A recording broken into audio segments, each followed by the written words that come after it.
All right, let's go ahead and kick things off. Good morning, good morning, good morning, everybody. Welcome to Early Morning Crypto Talk. Bitcoin Brandon from Los Angeles, California. Go ahead and type in the chat box where you're listening in from. This is Saturday, so we are also streaming live on Facebook. So we welcome all the Facebook. I'm not sorry, we are not live on Facebook. We're live on YouTube. We're live on YouTube and our YouTube channel, the same channel we were on for the 5-day challenge this week. For those members that are people are not a part of the ILCA that had a chance to see the 5-day challenge this past week, I hope you guys learned something from that. That is, I call that priceless information. The crypto education is far more important to me than any crypto opportunity and money that I can make because this information will stay with you for the rest of your life no matter what you do.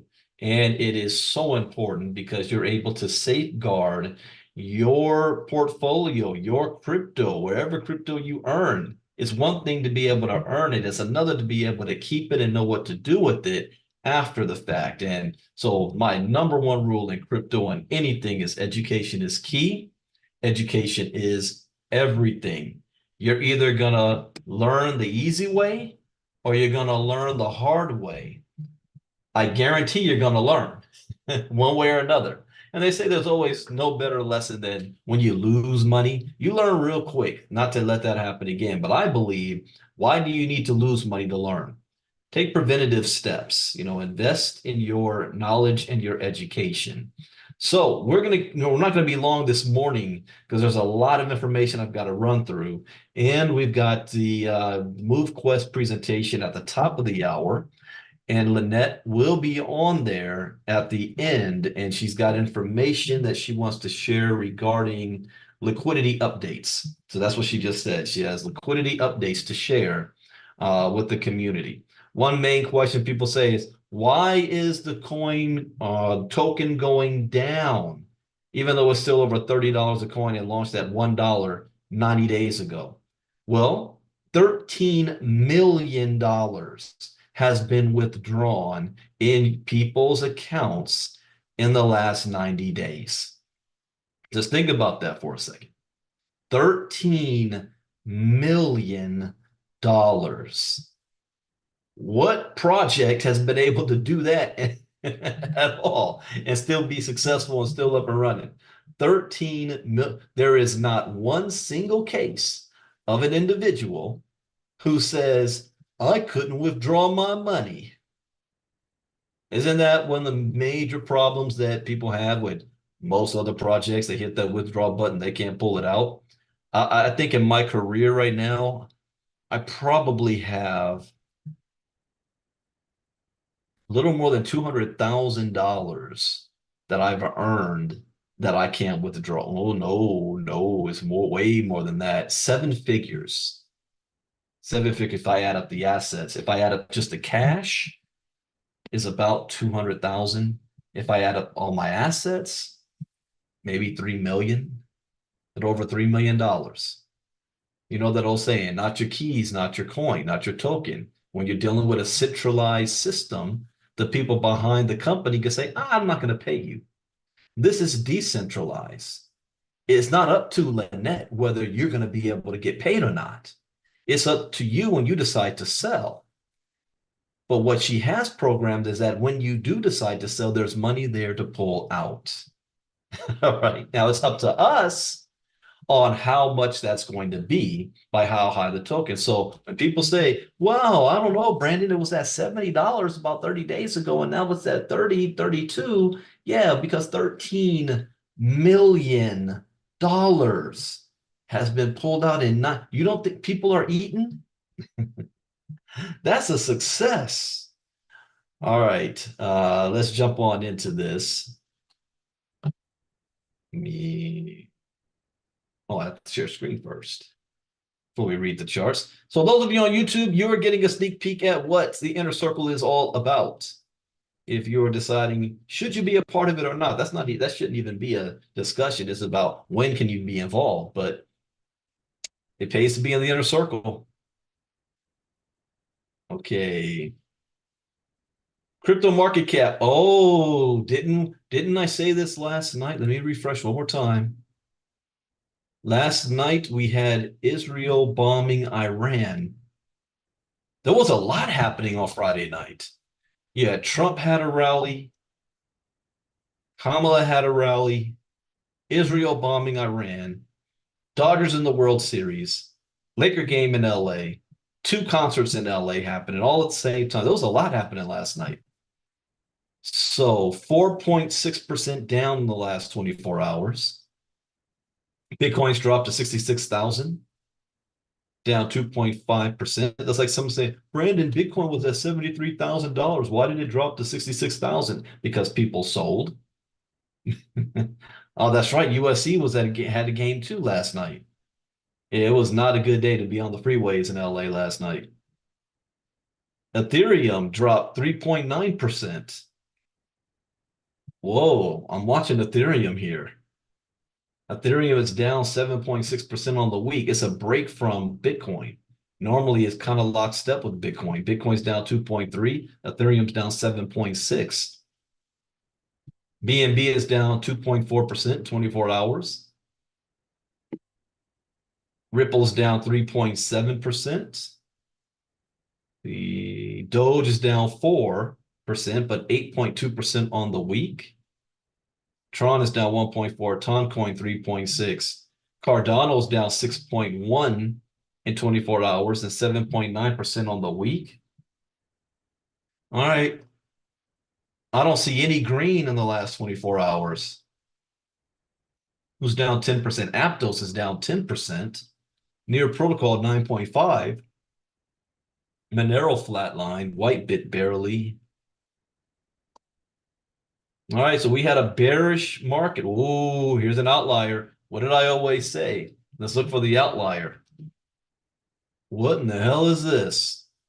Goltzius Maximus. How many of you think that that's a serious, legitimate token? Goltzius Maximus. Okay, so we're going to practice real quick what Samantha had asked a couple of weeks ago.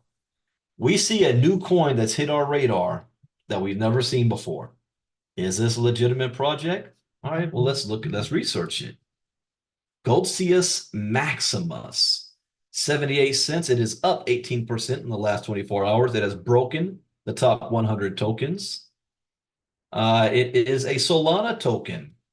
So it's on the Solana blockchain. Okay, I'm going to ask this question. Is this a coin or a token? Type it in the chat box.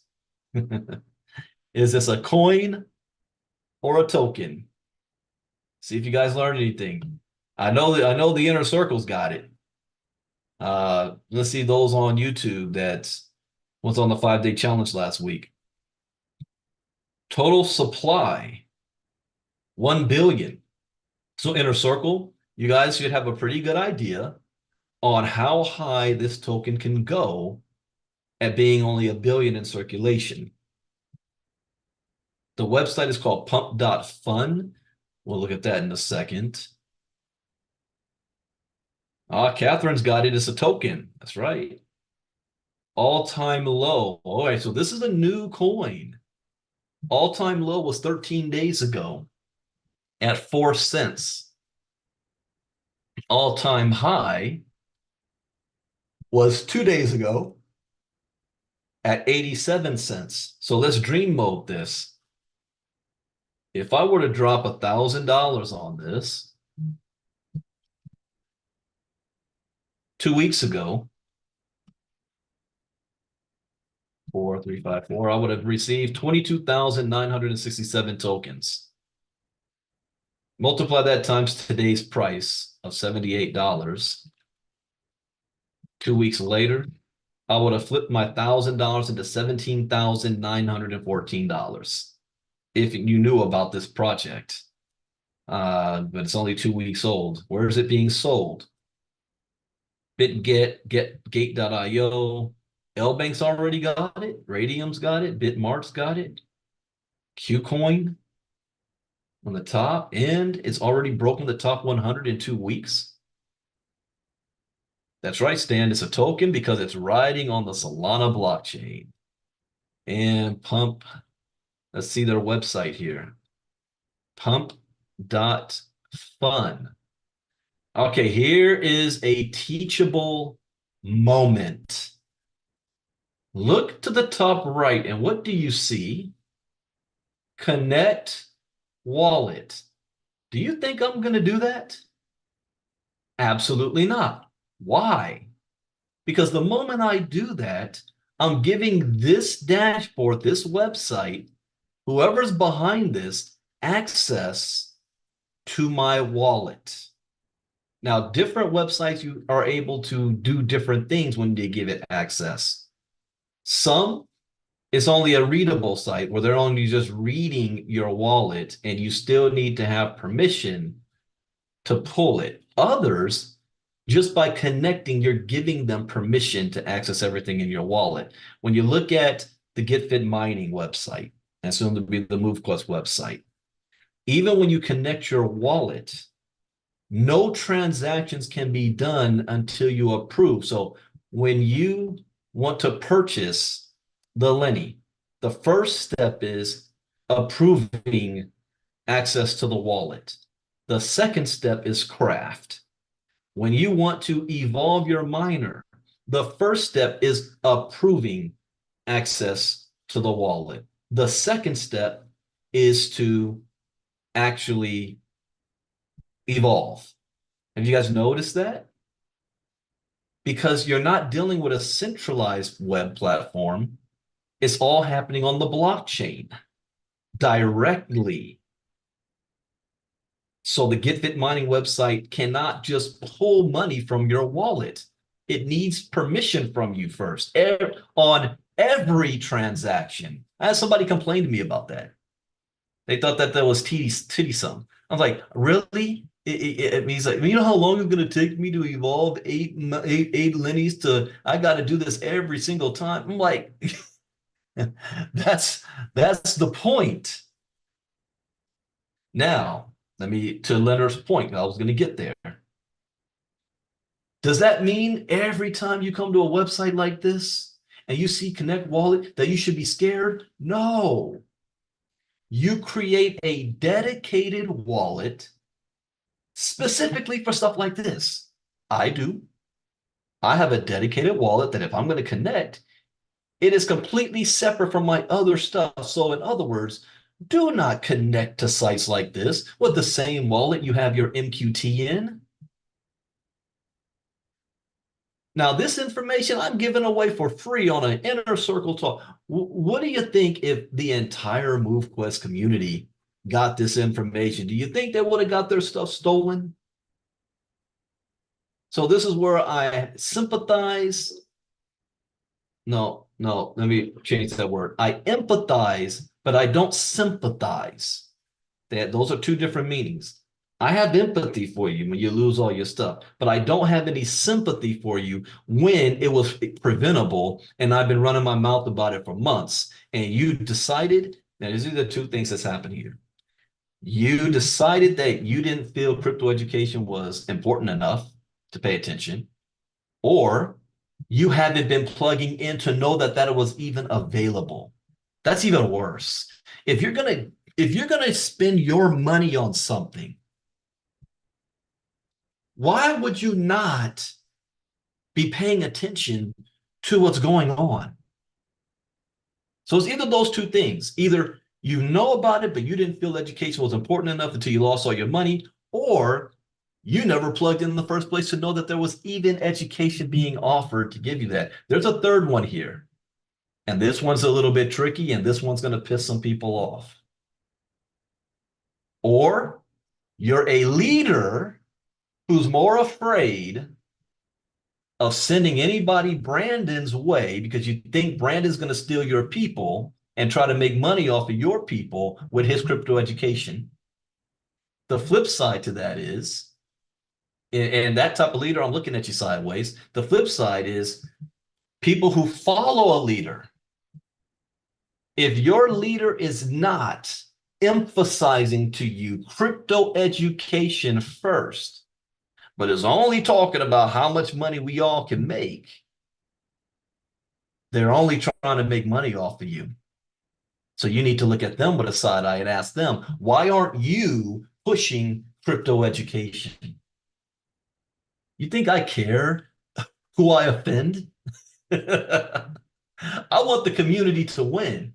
If your leader, if your sponsor, if your upline is not emphasizing crypto education or even pointing you in a direction where you can go get it, you need to be looking at them with a side eye. I'm just saying, I keep it real. So, anyways, on this website here, is this even a web? This what kind of community group is this? I've never really seen something like this.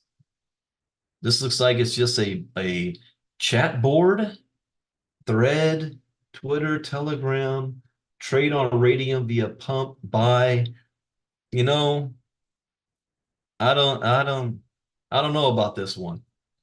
Do they have anything else they're pointing to? Contract? No, that's it. That's the only, that's it. Yeah, I personally wouldn't touch this. I don't know. There's a little bit of red flags for me. Okay. So, anyways, that's how you research and take a quick look at a project. Get some info. Radium's up 38% on the week. Okay. I got to get into some of the news real quick. There's a lot. There's a lot. So I'm not going to be able to read everything. Polymarket's staggering growth in October. Will post-election election events keep the momentum going? Post-election events. What could that possibly mean? Well, we're 2 weeks away from the election.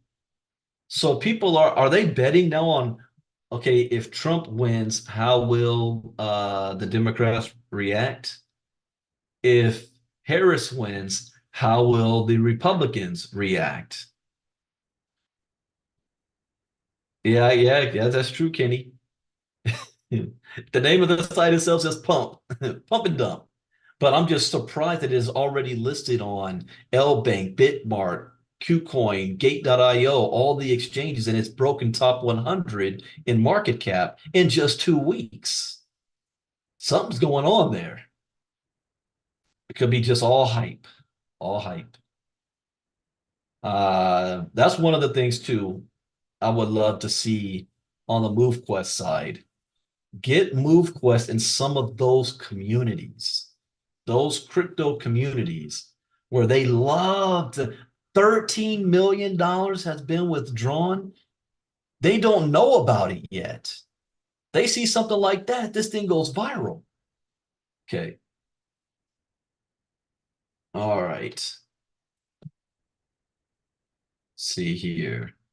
Do they think things are going to go crazy after the election, or will they keep the momentum going?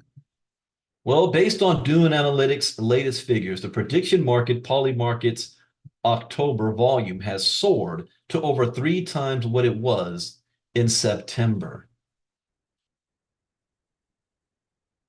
In the lead up to the 2024 U.S. election, former President Donald Trump and Vice President Kamala Harris, Polymarket's trading activity has spiked dramatically. Data shows that while Polymarket recorded 503, this is just talking about this platform, Polymarket itself. Well, there really won't be real much use. Yeah, they could. After the election, what are you going to be betting on? Is Gary Gensler going to get fired? Will Bitcoin go up or down depending on who's president? I think that's going to keep going. Massive turnout at BRICS Summit.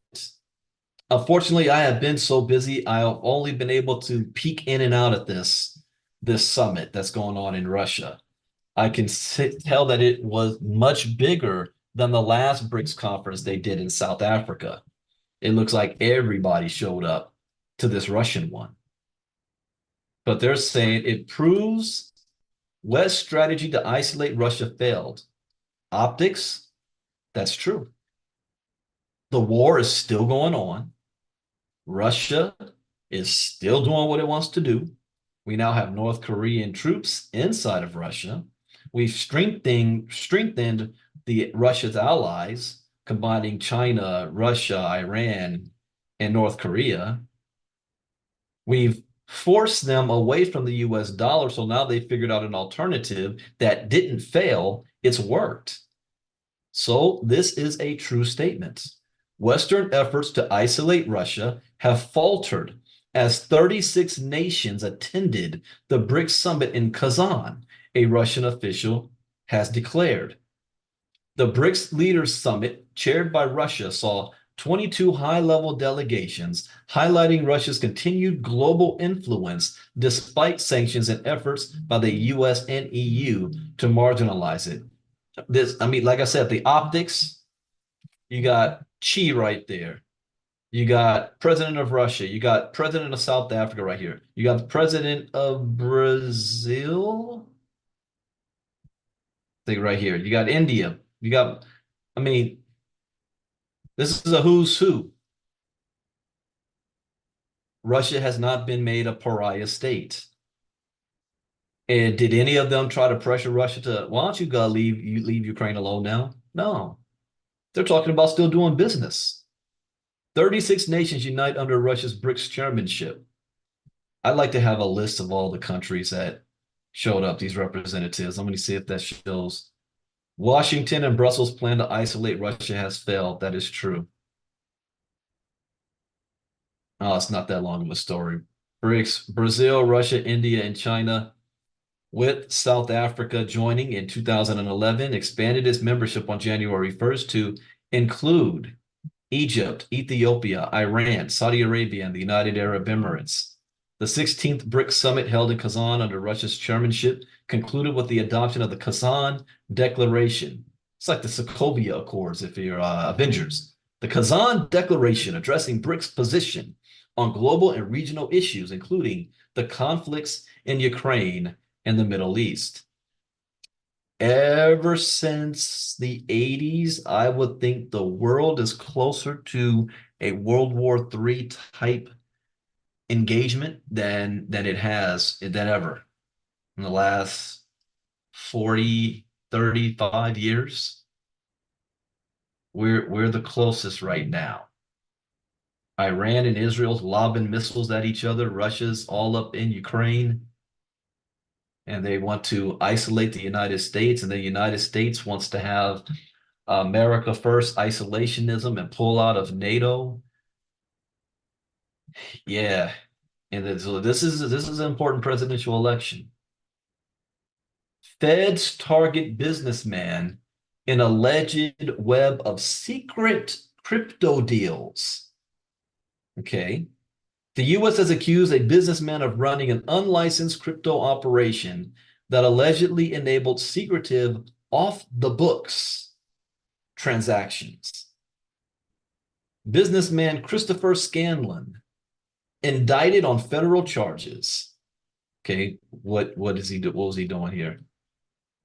A Florida-based businessman. Why are they always out of Florida? Faces federal charges for allegedly operating an unlicensed crypto and fiat currency transmitting business. Okay, we talked about this on Thursday night. I said, you guys do not want to be in the business of selling crypto peer-to-peer to somebody else. You know, your friend say, hey, can I give you like $500? You give me some Bitcoin? No. Don't get into doing that. That was real big in the first 5-6 years of crypto's existence or Bitcoin's existence, because there were no exchanges like the ones you see today. It was not easy to get your hands on Bitcoin. People got it from the only way you get it is from the miners. The people who mined Bitcoin had to sell it. And how did they sell it? They did over the counter. Hey, yeah, send me some money and I'll send you some Bitcoin. It was like that back in the early days. Now you can't do that. Scanlon, originally from Utah, was arrested on October 10th at Miami Airport and later pleaded not guilty in Newark Federal Court. According to the indictment, Scanlon, CEO of Array Lifestyle and Club Swan, anybody ever heard of that? Managed entities such as PMA Media Group and AU Card LLC, which provided crypto and traditional financial services. Prosecutors claim that these businesses were never registered as money transmitters with FinCEN as required by law. I mean, come on, guy. He had to know this. What you think was going to happen? The conspiracy count carries a maximum term of 5 years in prison and a fine of up to $250,000 or twice the pecuniary gain to the defendant or loss to the victims, whatever is greatest. Hmm. Ex-CEO charged in Australia was stealing 1.47 million from customer failed Bitcoin. Okay. All right, next one up we got here. Bank of America declares gold the last safe haven asset and forecasts a $3,000 price. Bank of America sees gold as the last and ultimate safe haven asset amid rising U.S. debt, urging traders and central banks to increase their holdings with concerns over fiscal instability and mounting interest payments. The bank forecasts gold could hit $3,000 per ounce by 2025, reinforcing its role as a critical hedge against market volatility and debt risk. So when I read a statement like this, that lets me know, okay, it's time to even put it in crypto as well. What is Bank of America concerned about that they're making a statement like this? And they conveniently didn't say anything about Bitcoin or crypto, while they own more than 70 blockchain patents. You have to think about this. They didn't get these 70 blockchain patents when Bitcoin hit $20,000 a coin. When Bitcoin hit $73,000 a coin, they already had it when Bitcoin was at $1,000 a coin, beginning of 2016 and 17. Don't listen to it. I don't listen to what they say. I want to follow what they do. Gold looks to be the last safe haven asset standing, incentivizing traders, including central banks, to increase exposure. So I'm reading between the lines. While you're telling everybody to go buy gold, what are you actually buying, Bank of America? I want to see if they open their books to see, are they stocking up on crypto right now, buying it while it's cheap? Hmm. Indeed, with lingering concerns over U.S. funding needs and their impact on the U.S. Treasury market, the yellow metal may become the ultimate perceived safe haven asset. All right, I don't trust them on that one. I do agree that, yeah, you want to diversify, get your hands on more gold, but I think they have a different motive here. BRICS again. BRICS payment system, a SWIFT substitute. You guys know what the SWIFT network is? SWIFT is the current railing system that the world uses for all financial transactions. It's the bank's bank. How do banks talk to each other? It's a SWIFT system. So when the United States wants to put sanctions on somebody, the SWIFT system just blocks that nation's ability to do any transactions around the world. So a country like Russia needs to come up with an alternative. And could blockchain be that alternative? The Russian finance minister offered insight into the inner workings of the new BRICS payment system at the recent summit held in Kazan. Anton Siluanov stated that the modern system will take digital financial assets into account and will be able to deliver financial messages. BRICS proposed payment system might use digital assets. It's not a might, they are. It's what's going to happen. This payment system will allow the replacement of banking organizations on one hand. On the other hand, it will include a system for transmitting financial messages. You know what that sounds like? If you know how Bitcoin works, how Ethereum works, two blockchains that do two different things. What do we cover on Monday night? 5-day challenge. The Bitcoin blockchain, all it's doing is recording transactions. The Ethereum blockchain, on the other hand, on the other hand, is not just transactions it's recording, but it's also holding all smart contracts, financial messages, layer twos, NFTs. So that's what here we have one for transactions and another for financial messages.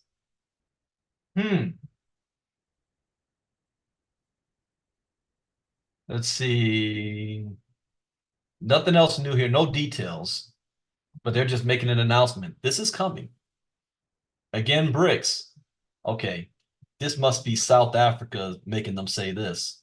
BRICS isn't anti-West, but, every time you hear the word but, it negates everything that comes before it. But won't tolerate Western currency domination. Yeah, you're anti-West. BRICS has condemned Western economic dominance and currency control tactics. Okay, let's pretend that we actually do know a little bit of history.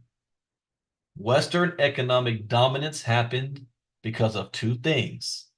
Number one, we won World War II, and we helped to rebuild the rest of the world. Number two, we won the Cold War and knocked off the playing field our number one competitor, which was the Soviet Union.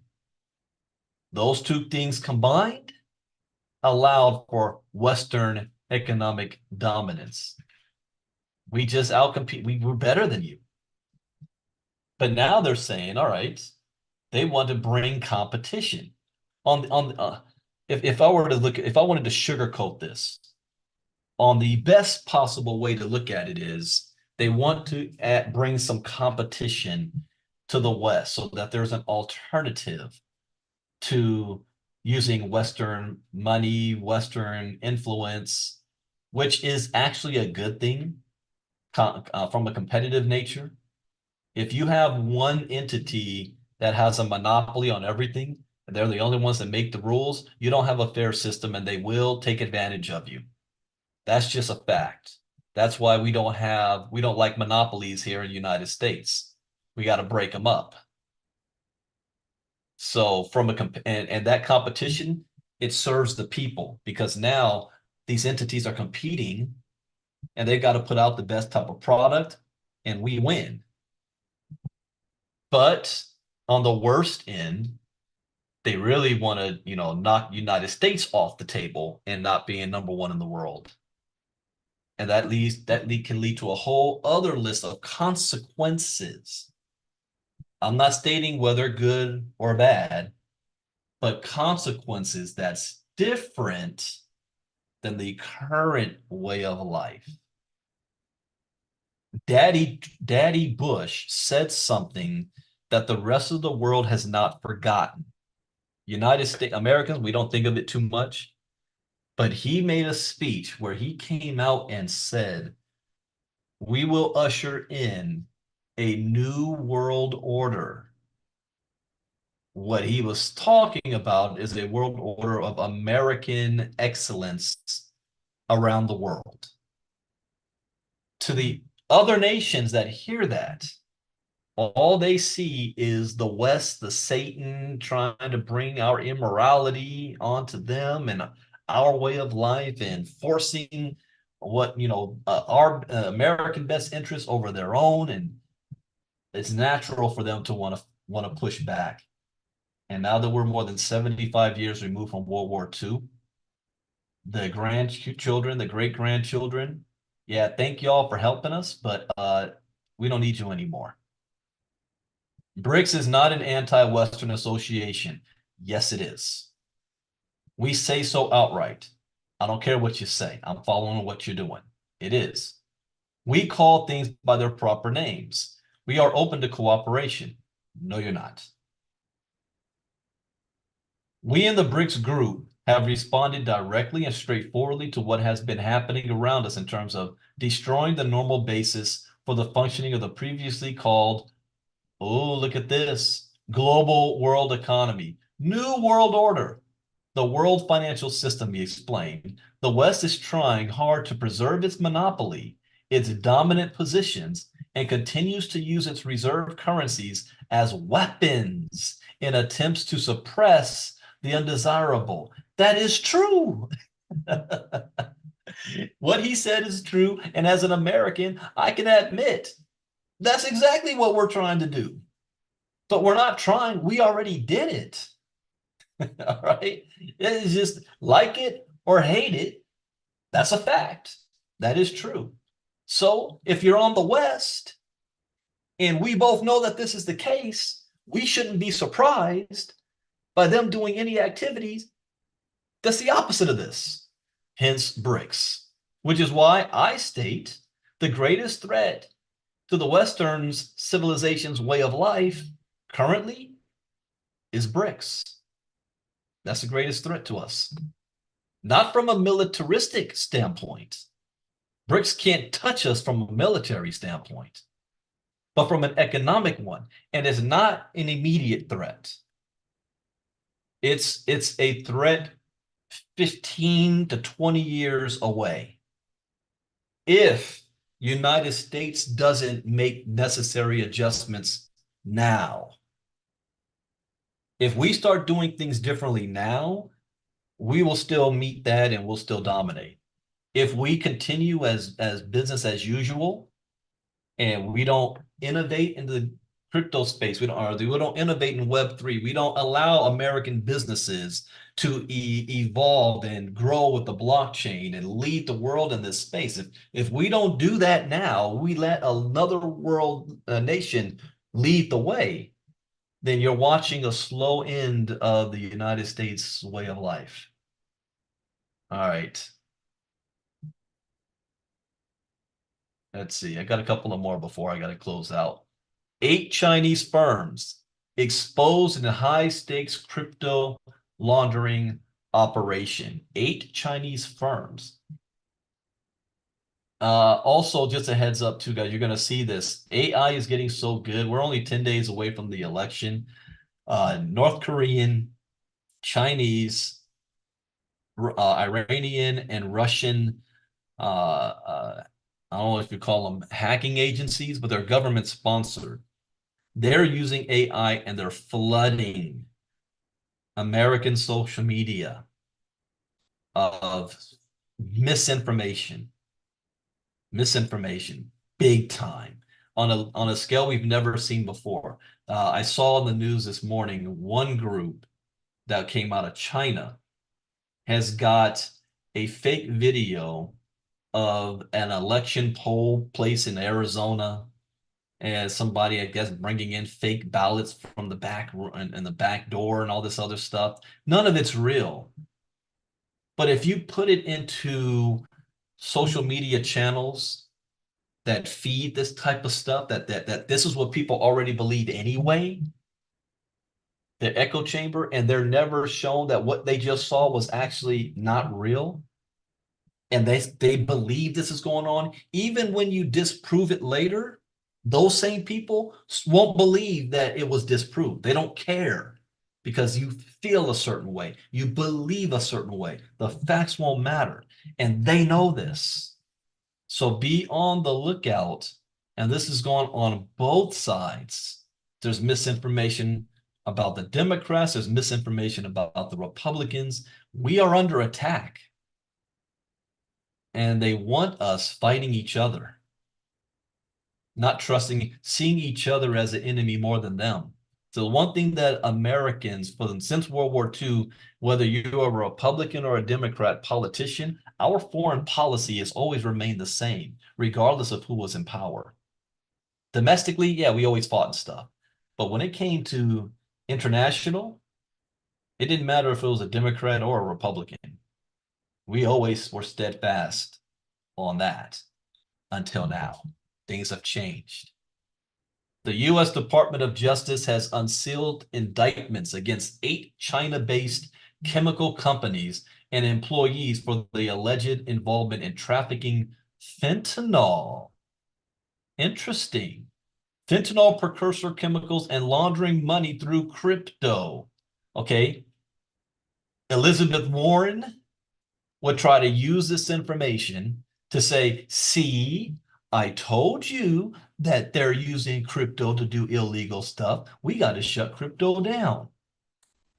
But the fact is that less than 1% of all crypto transactions are dealing with illegal activity, whereas 33% of all US dollar transactions, just think of how big that is.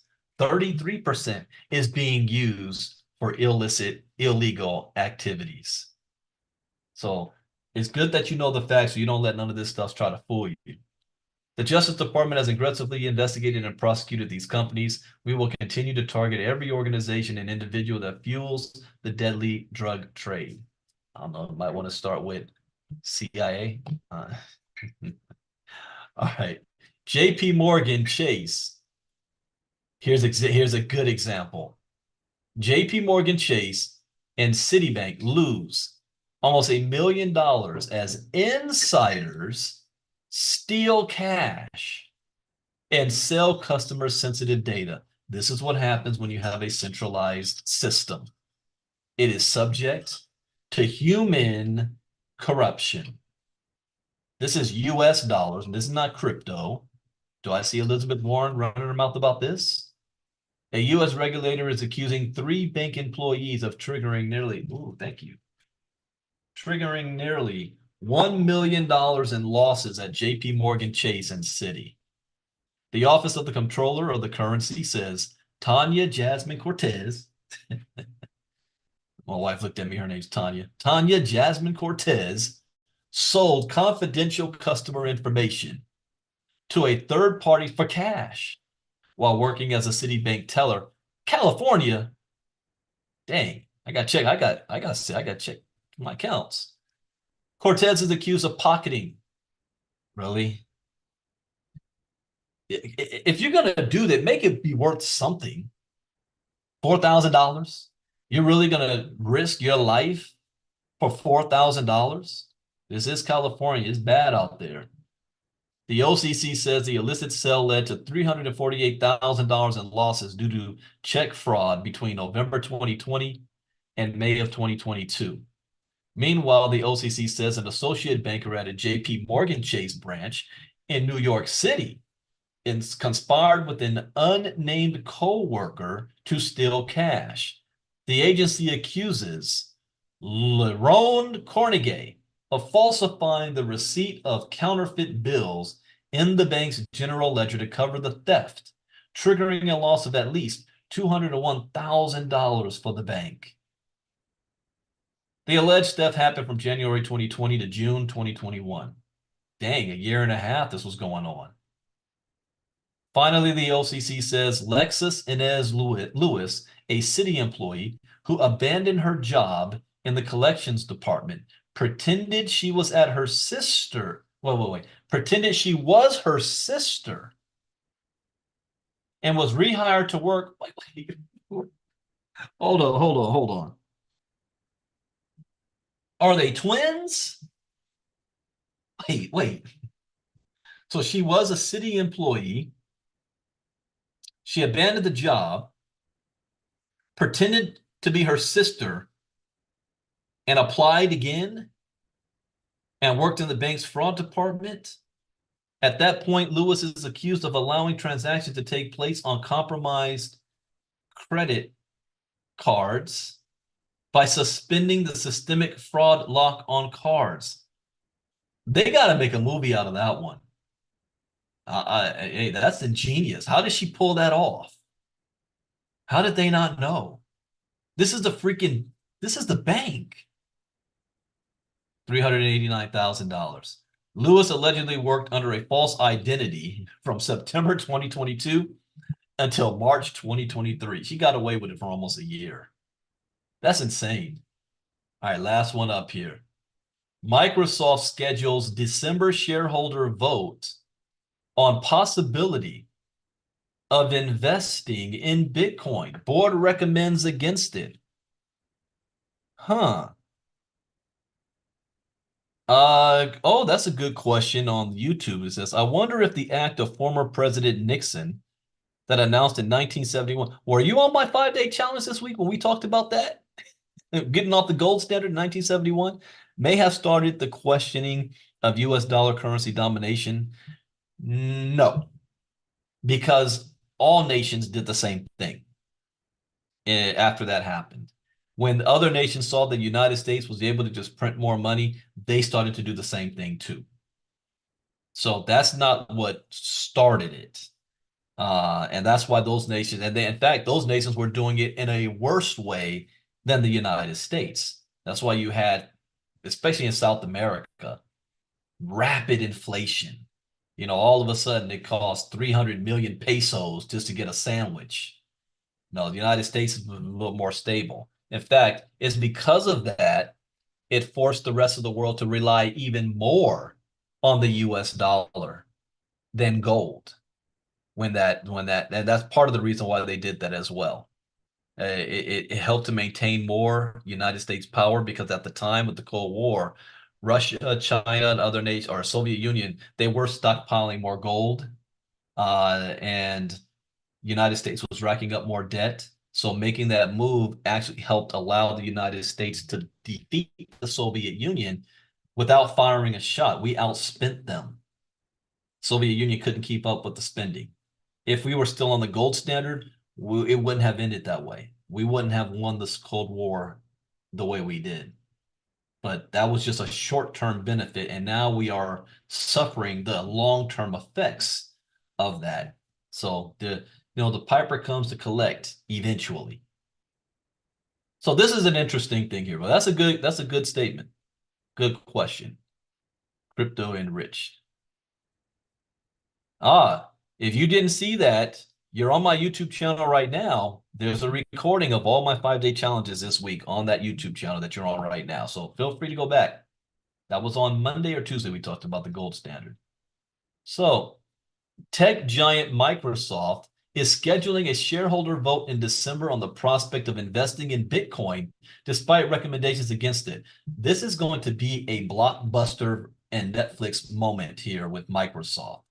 I already know, because I don't care what they're saying here publicly, and it doesn't matter what they say, the shareholder, they are going to or have already invested in Bitcoin. This is just a dog and pony show. But Blockbuster had a boardroom meeting, and they were offered to purchase Netflix and own, was it 49% of Netflix or 51% of Netflix? I think it might have been 49% of Netflix. And they laughed Netflix out of the boardroom. They said, "Are you crazy? Yeah, I mean, that's your business model. Ain't nobody want to wait 3 days and get a DVD in the mail that can get broken. They got to wait another 6 days, 3 days for you to send it back, 3 days to get a new one and all." No, but people love the experience of walking up and down the Blockbuster aisle and picking out their favorite movie and or calling in and reserving it and getting their Twizzlers and popcorn. Yeah, how long did that last? So Microsoft, their shareholders are against it. That sounds to me like what Larry Fink said in 2019 when he was asked, "Don't you think your investors want to be involved in Bitcoin? Don't you think No, ain't nobody, I've never heard that. Nobody wants to do Bitcoin with us. Nah. 3 years later, the number three holder of all Bitcoin in the world is BlackRock. 3 years later. Don't follow what they say, follow what they do.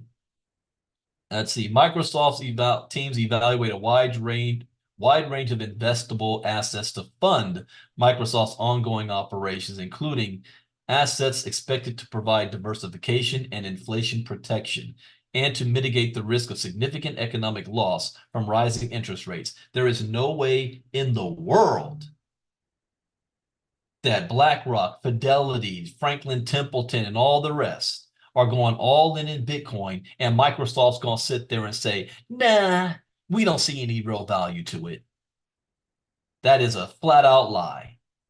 Of course they are.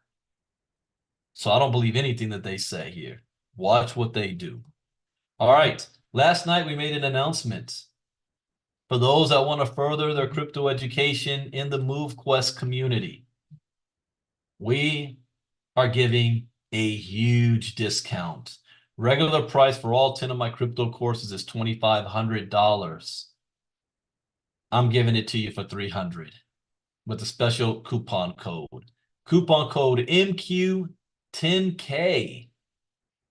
This site that I'm showing you right now will be available this afternoon that you can use if you want to go ahead and make the purchases of all these 10 courses. Bitcoin 101, Crypto Advanced, how to trade Bitcoin and crypto, Internet of Things, DeFi, NFTs, Metaverse, Web 3.0, tokenization, artificial intelligence. You're getting all of that for $300. That is insane. When I first created my crypto courses, I only had 3. Bitcoin 101, Crypto Advanced, and Trading Crypto. And you know what the cost of those 3 were? $1,000. And that was in 2018. Now, 10 courses, I'm giving it to just the MoveQuest community for $300, only till the end of the month. So you got like 5 more days. Now, if you need to get it right now, you can go to this site, ivyleaguecrypto.info. ivyleaguecrypto.info. Now, this was my back to school special where I was getting it 80% off for like a month with coupon code EDU20. So you can come here and just go straight to the site itself. Oh, I could just do this. Just give you straight the order page. Let me put it on here. HTTPS ivyleaguecrypto.info.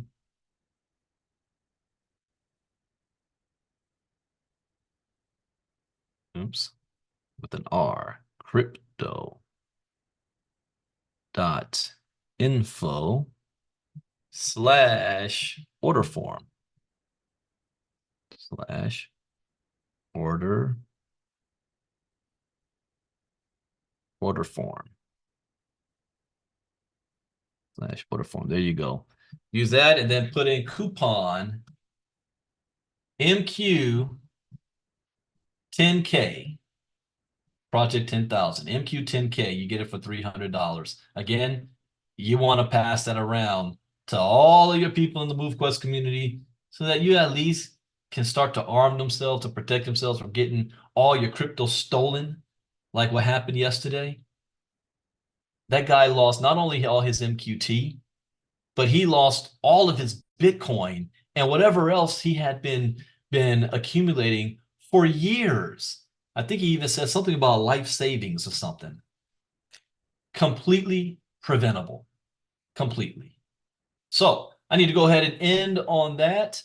By the way, on the 5-day challenge, I am doing the recap call this Monday night at 8 p.m. Eastern, 5 p.m. Pacific, a recap call. I will let everyone know by tomorrow if I'm going to do, I'll just go ahead and say, I'll just do it. I'm going to go ahead and do a MoveQuest presentation Monday night as well, right after the recap call. I'm going to move right into the presentation Monday night. So we have, I haven't done an evening presentation in a long time. So that'll be my first evening presentation. So put that down on the schedule for that. And the recap call will be on the same Zoom link as the 5-day challenge for all my VIP members. And I will be streaming it on YouTube. So if you're on YouTube, you can watch it from there. And then the MoveQuest presentation will be on the MoveQuest Zoom right after that. So let's hop on. I'm going to stop this and I'm going to open up my MoveQuest Zoom and do that presentation. Take care, everybody. Bye-bye.